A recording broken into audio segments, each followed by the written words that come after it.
मथां छा लिखी छा लिखां छा लिखी छा लिखां सिंध मुंहिंजी अमां दुनिया जा सिंधियो हिक मुठ थी सिंध बचायो सिंध मुंहिंजी अमां सूंह तुंहिंजी मथां छा लिखां सिंध जो क़ौमी आवाज़ radio voice of Sindh London.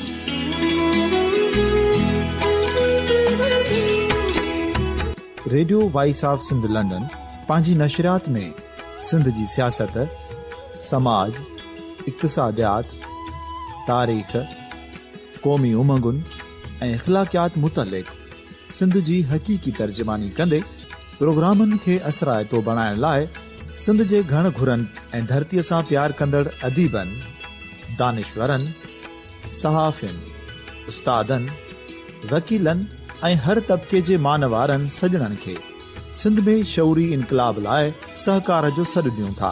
अचो त गॾिजी सूफ़ियुनि ऐं संतनि वारी सिंध जो ओज हिकु मुठ थी वरी वापसि आणण वारे सफ़र जा साथारी बणिजऊं।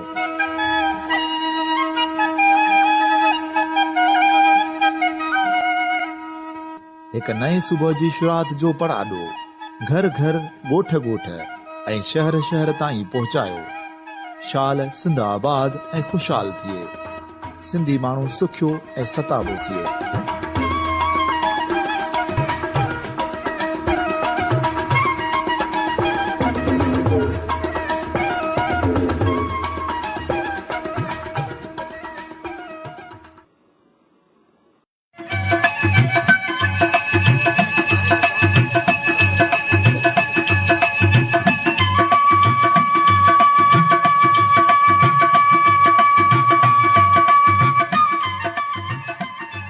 Radio voice of Sindh London जे सामिन ऐं मेज़बान जनाब इमदाद अली ओडे जी ख़िदमत में वीना श्रृंगी जा सलाम अर्ज़ आहिनि। ॾात नाहे ज़ात ते, ॾात नाहे ज़ात ते जो वहे सो लहे।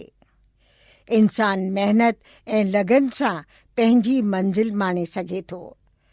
अॼु अहिड़े फ़नकार जे फ़न ऐं ज़िंदगी जे बारे में ज़िक्र कंदासीं जंहिं बैंक जी मुलाज़मत खे अलविदा करे संगीत जी दुनिया में पेर पातो। दिल्ली जे पंकज जेसवाणी जे अंदर वारे कलाकार महसूस कयो त संगीत संदसि रूह में रचियल आहे। पंहिंजे नौकरीअ दौरान बैंक जे फंक्शननि में उर्दू गज़ल गाए प्रोग्राम में 4 चंड लॻाईंदो हो।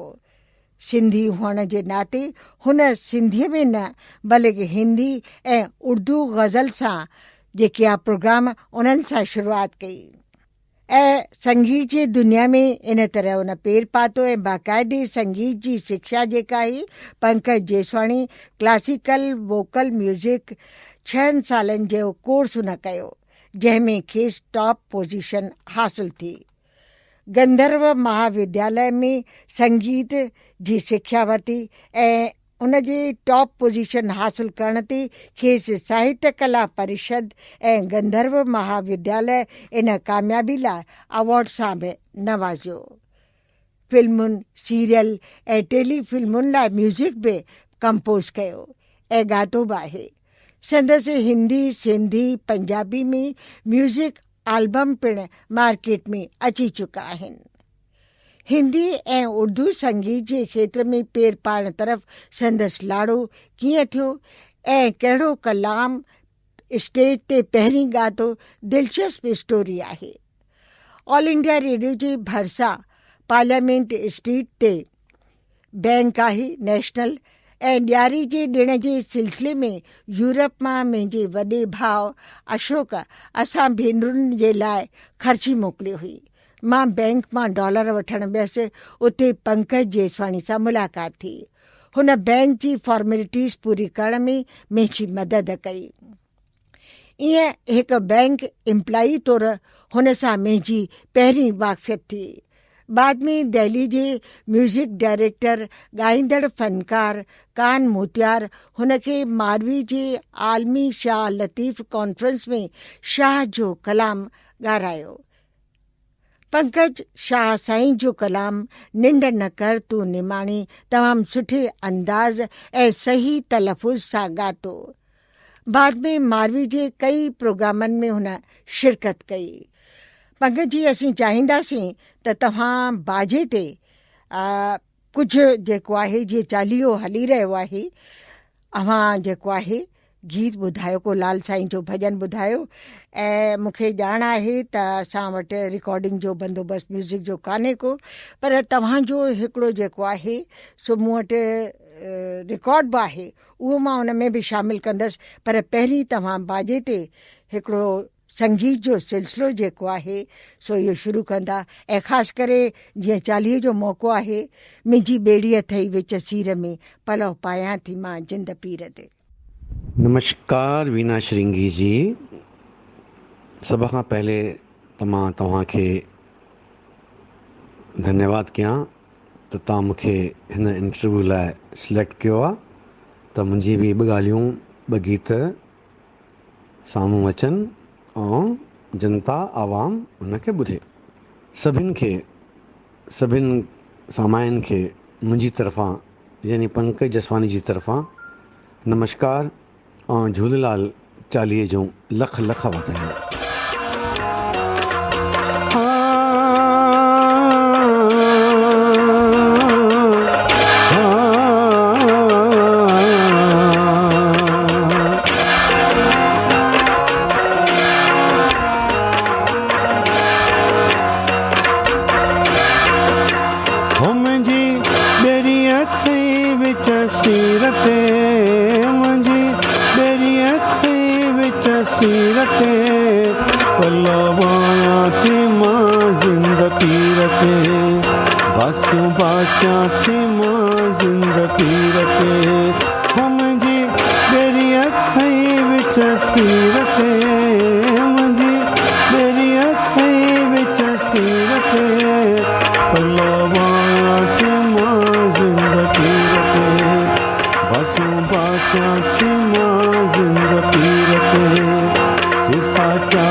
Thank you.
बेवाहने जो वसीलो तू आई आग दीवानी तुम जो साई बेवाहने जो वसीलो तू आई जी मेरा मीर फकीर ते जी मेरा मीर फकीर ते ओ भला दे बाज फकीर ते आसमान दे बाज फकीर ते कथा चढ़ा दे बाज फकीर ते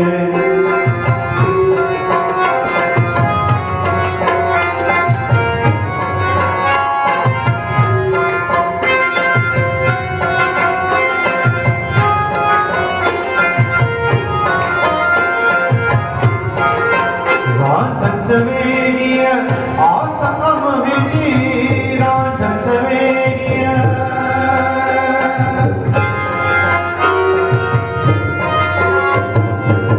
राजचवेरिया आसम विजी राजचवेरिया आसम विजी हिम्मत दे करिया सेवा करे जी हिम्मत दे करिया सेवा करे जी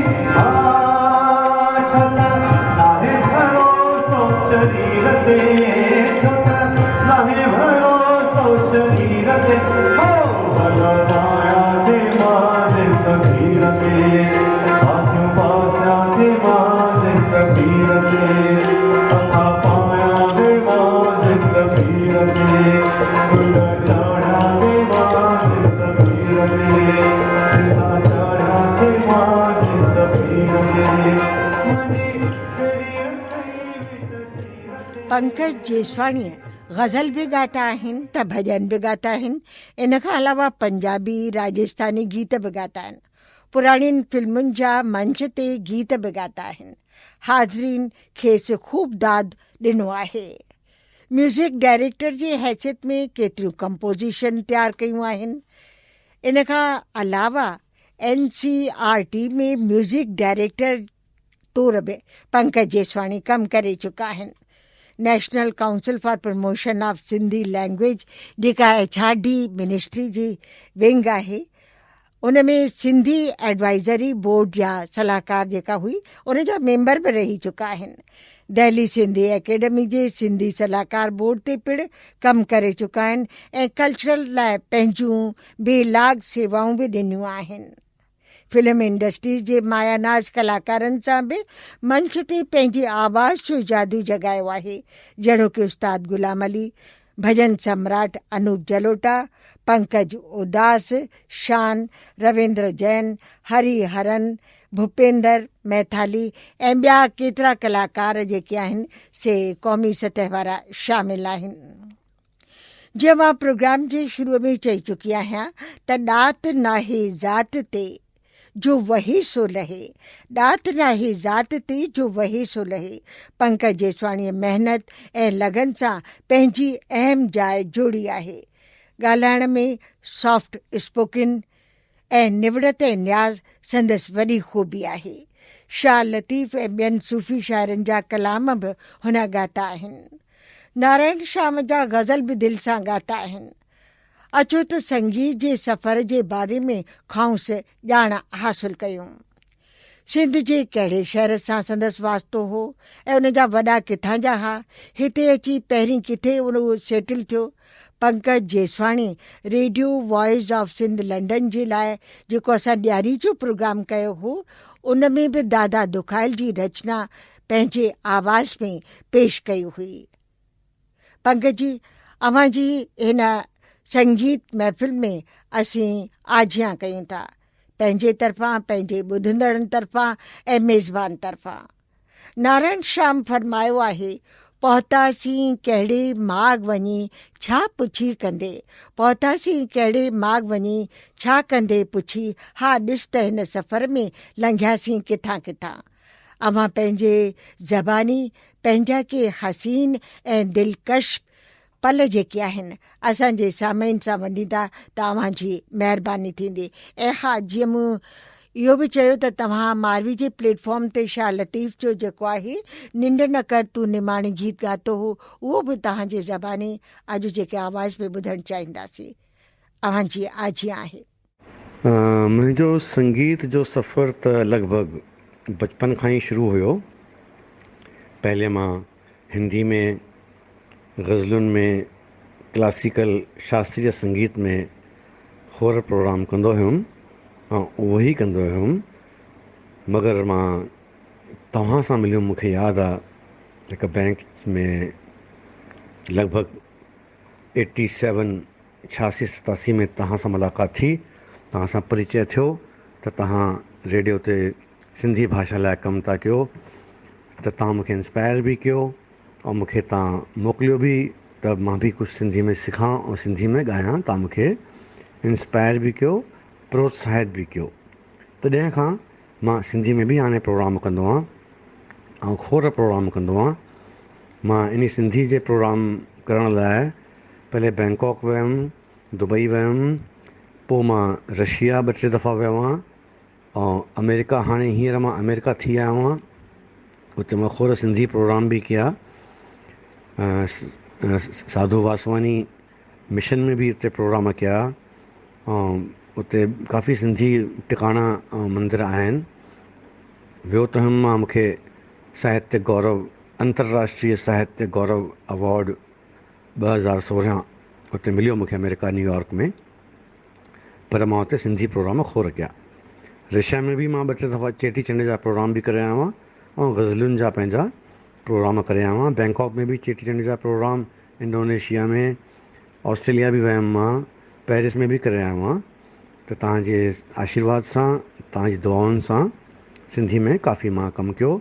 पहिरियों गीत तव्हां ई मूंखे मिलवायो हो दादा कान मोतिहार सां, जेके सिंधी में ॾाढो जंहिं जो कंट्रीब्यूशन रहियो आहे। उते कुझु गीत मां सिखिया, ॻाया, असां रिकॉर्डिंग बि कई शायदि लंडन रेडियो लाइ। उन में हिकु गीत, कलाम हुयो शाह लतीफ़ साहब जो, जेको निंड न कर तूं निमाणी, मूंखे अञा ताईं यादि आहे। तव्हां रेडियो में बि रिकॉर्ड कयो हुयो।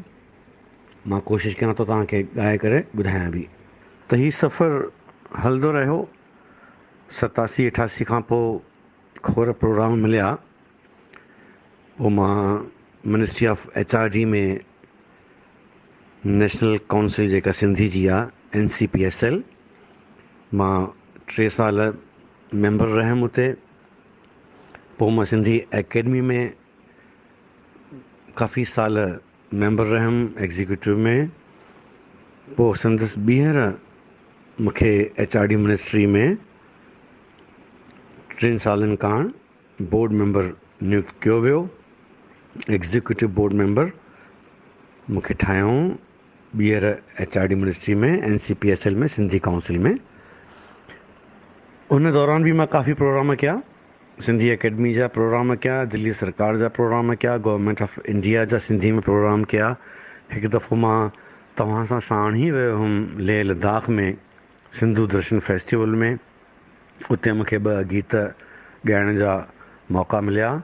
हिकु देशभक्ति जो हुयो, हिकु कलाम हुयो सिंधु नदी ते। ऐं उतां तव्हांखे यादि हूंदो ॿिया बि मूंखे प्रोग्राम उतां खोर मिलिया। उन जे अफ़सरान मूंखे काफ़ी पसंदि कयो। असांजे साण अडवानी साहब बि हुया, फारूक अब्दुल्ला बि हुया, 2-3 बॉम्बे मां बि सेलिब्रिटीज़ हुया, जिन मूंखे काफ़ी पसंदि कयो ऐं 2-3 प्रोग्राम मुंहिंजा उते वधी विया हुया। तव्हांजी महिरबानी। तव्हां बि सिंधी भाषा लाइ काफ़ी कमु था कयो। तव्हां काफ़ी कलाकारनि खे प्रमोट कयो आहे। मां त हिकु एग्ज़ाम्पल आहियां जेको सिंधी में मुंहिंजो जेतिरो बि मुंहिंजो कंट्रीब्यूशन थियो आहे, शायदि तव्हांजी वजह सां, छो त मूंखे सिंधी में मार्गदर्शन ॾेखारियो आहे तव्हां। मां हिंदी में, गज़लुनि में, बॉलीवुड में, क्लासिकल में त ॻाईंदो हुयुमि पहले, 87 खां पहले बि, बचपन खां ई एज़ ए प्रोफेशनल आर्टिस्ट। पर सिंधी में मूंखे यादि आहे तव्हां मूंखे इंस्पायर कयो ऐं मूंखे तव्हां काफ़ी प्रोग्राम, मौरवी जेकी तव्हांजी संस्था आहे, तव्हां मूंखे मौरवी में बि काफ़ी प्रोग्राम कराया। कई पाकिस्तानी कलाकारनि जे विच में मूंखे तव्हां प्रोजेक्ट कयो। त ईअं सफ़र हलंदो रहियो। अञा बि सफ़र में आहियूं। मंज़िल त ख़ैर ॾाढी परे आहे हिन कम में, ऐं न ई मिले त सुठो आहे। सफ़र जारी रहे, मंज़िल मिलण खां पोइ माण्हू सुस्तु थी वेंदो आहे। त असां चाहियूं था सेवा कंदा रहूं, संगीत जी सेवा कंदा रहूं, बेशक हिंदी माध्यम हुजे, सिंधी हुजे, देश लाइ, जनता लाइ, आवाम लाइ, समाज लाइ। ऐं मुंहिंजी हिकु सोच ईअं आहे, जेको बि असां पेश कयूं, असां कलाकार आहियूं, समाज जा प्रतिनिधि आहियूं, जेको बि असां कमु कयूं उन कम में एतिरी झलक अचे त समाज खे कुझु न कुझु मैसेज मिले, अॼु जी जनरेशन खे कुझु मैसेज मिले, त असां कुझु देश लाइ सुठा कम करे सघूं। न कि केवल असां मनोरंजन कयूं, पैसा कमायूं ॻाए करे, केवल एंटरटेनमेंट कयूं, पर असांजे कम में कोई न कोई संदेश बि हुजे, मैसेज बि हुजे, तॾहिं असांजे जीअण जो फ़ाइदो आहे। असांजा बुज़ुर्ग पाकिस्तान सिंध मां, ख़ासि कर सखर मां हुया। मूंखे त यादि कोन्हे, पार्टीशन खां पोइ उहे इंडिया में आया, इंडिया में ग्वालियर में सेटल थिया। मुंहिंजो जनम बि ग्वालियर जो आहे। ग्वालियर खां पोइ असां, छो त मुंहिंजा पिताश्री रेलवे में डॉक्टर हुया, त ट्रांसफरेबल जॉब हुई, त 65-66 में असां दिल्ली हली आयासीं। मां नंढो हुयुमि त फादर जी असांजे हिते गवर्नमेंट ऑफ इंडिया में मेडिकल ऑफिसर जी जॉब लॻी हुई, त असांजी पढ़ाई लिखाई सॼी दिल्ली में थी आहे। हिते असां वधिया आहियूं। मां BSc खां पोइ वकालत कई आहे। हींअर बि मां एडवोकेट आहियां हाई कोर्ट में। इलाही घटि वेंदो आहे छो त संगीत में काफ़ी रुचि आहे, सॼो समय संगीत में निकिरी वेंदो आहे। ऐं मां फिल्म डिवीज़न में म्यूज़िक कंपोज़र बि आहियां, ऐं दूरदर्शन में जूरी मेंबर बि रहियो आहियां मां अवॉर्ड फंक्शन में, ऐं रिकॉर्डिंग कंदो आहियां कई फिल्मुनि मुंहिंजियूं। तव्हां जीअं मुंहिंजो बायोडाटा ॿुधायो आहे, कुझु सीरियल आहिनि मुंहिंजा, कुझु में ॻायो बि आहे, लिखियो बि आहे। ईअं संगीत जो मुंहिंजो सफ़र हले पियो। बसि इहा मुंहिंजी विशिस आहिनि, दुआऊं आहिनि त सभु गॾिजी करे रहनि, भाई चारो प्रेम असांजो वधे ऐं असां सिंधियत खे वाधारो कयूं, त असांजी जनरेशन बि हिन भाषा खे भुले न। ॿी मुंहिंजे लाइ जेका बि सेवा हूंदी मां करण लाइ तयारु आहियां। ॿीहर हिकु दफ़ो तव्हांजो धन्यवाद, तव्हांजे रेडियो जो धन्यवाद, तव्हांजी चैनल जो धन्यवाद, ऐं वीना श्रृंगी जी तव्हांजो ख़ासि धन्यवाद। मां पंकज जसवानी तव्हां सभिनि खे ॿीहर नमस्कार थो कयां। नमस्कार।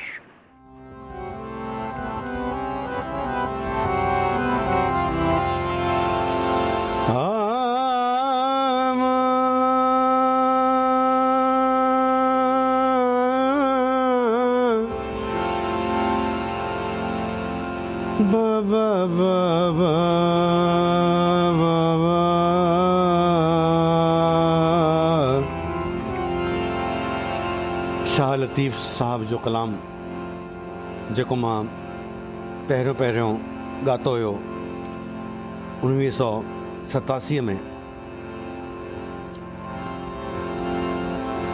ॾाढो सुहिणो मुंहिंजे दिलि जे क़रीब आहे। कोशिशि थो कयां त थोरो तव्हांखे ॿुधायां। वीना जी, तव्हांखे यादि हूंदो, तव्हां रिकॉर्डिंग बि कई हुई।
तू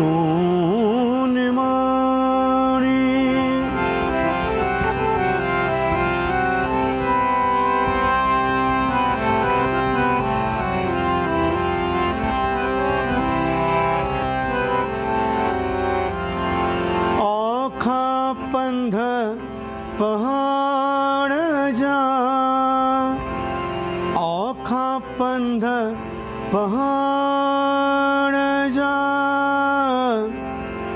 गमवन पद पम पमग मगरे मगरे सानी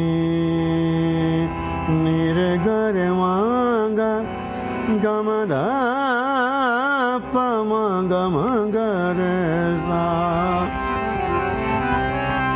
औखा पंध पहाड़ जा औखा पंध पहाड़ जा समरखण जय साणी समरखण जय साणी निंद्र न कर तू निमाणी निंद्र न कर तू निमाणी निंद्र न कर तू निमाणी निंद्र न कर तू निमाणी।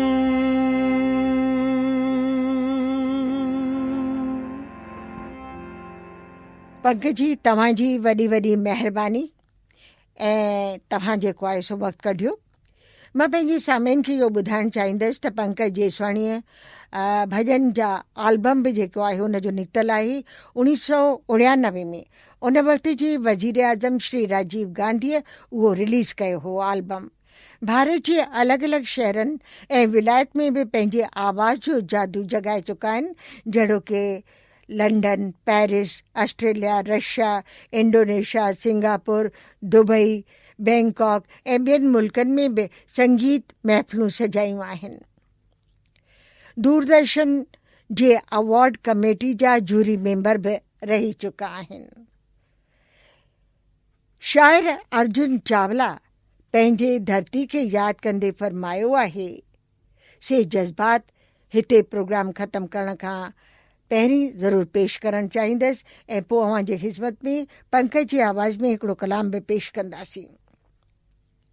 भिटाईअ जी दरगाह रोज़ो सचल जो, भिटाईअ जी दरगाह रोज़ो सचल जो, ऐं सामी वसण घोट बेदिल ऐं बेकस, कंवर संत ऐं ॾेवड़ियूं रहड़कीअ जूं, दरियाहनि जे कप ते मढ़ियूं मस्जिदुनि के, ऐं वरी डिबुनि ते वसायल टिकाणा अञा यादि आहिनि, अञा यादि आहिनि।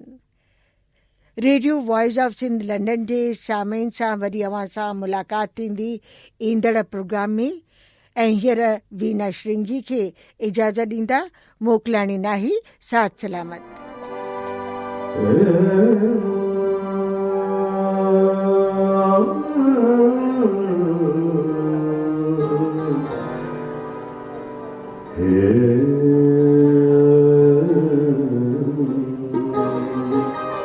थोड़ा लेवल आ सकते हैं। ओ डाढ़े जोर दे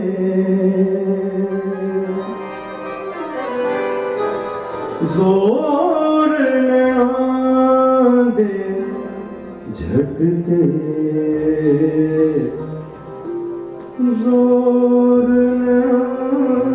दे ओ डाढ़े जोर दे झटके मीहुन के साथ के हटके मीहुन के साथ के ओ डाढ़े जोर दे जोर दे झटके मीहुन के हटके मीहुन के साथ के।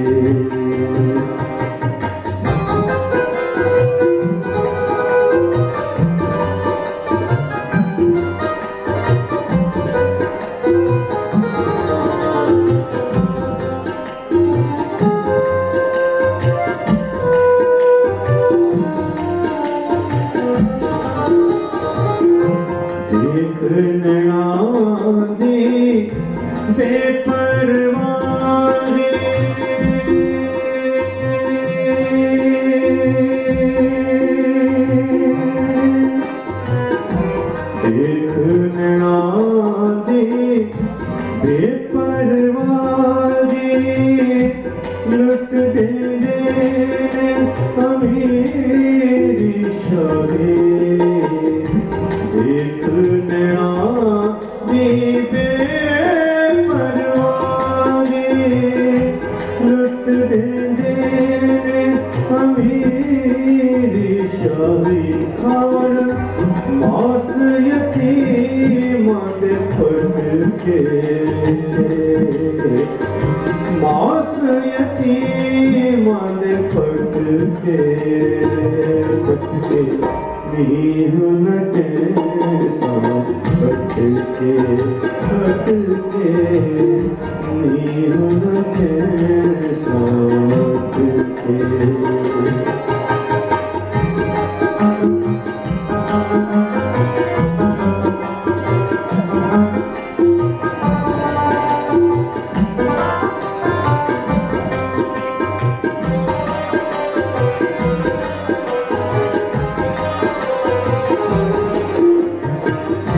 जो कोई नाल यहाँ दे अड़िया जो कोई नाल यहाँ दे अड़िया सिर दे बिन मूल न भरिया जो कोई नाल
हुस्न दिया आजा चढ़िया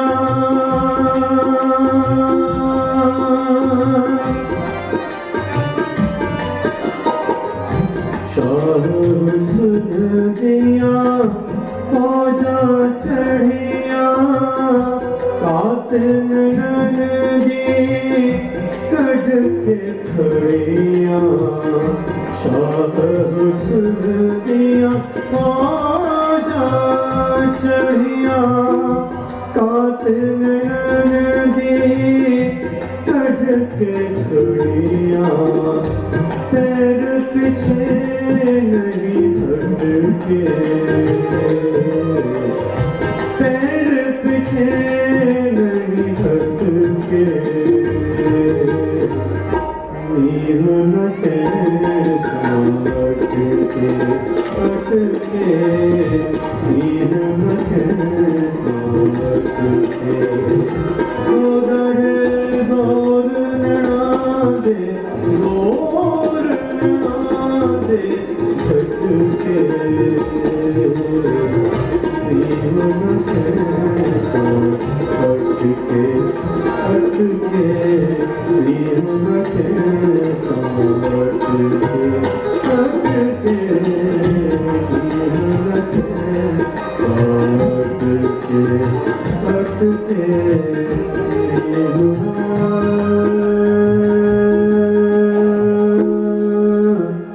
कैसा अटके।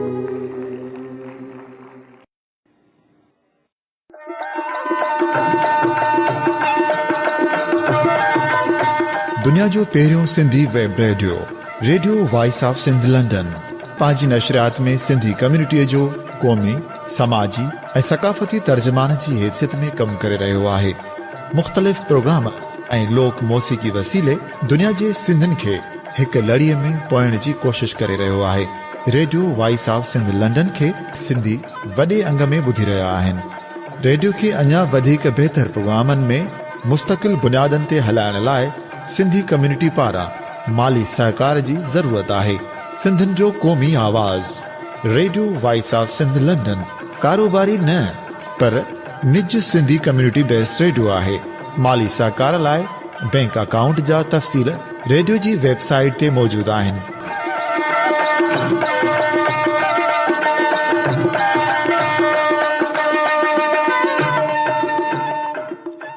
अवां जी समातुनि ताईं radio voice of Sindh London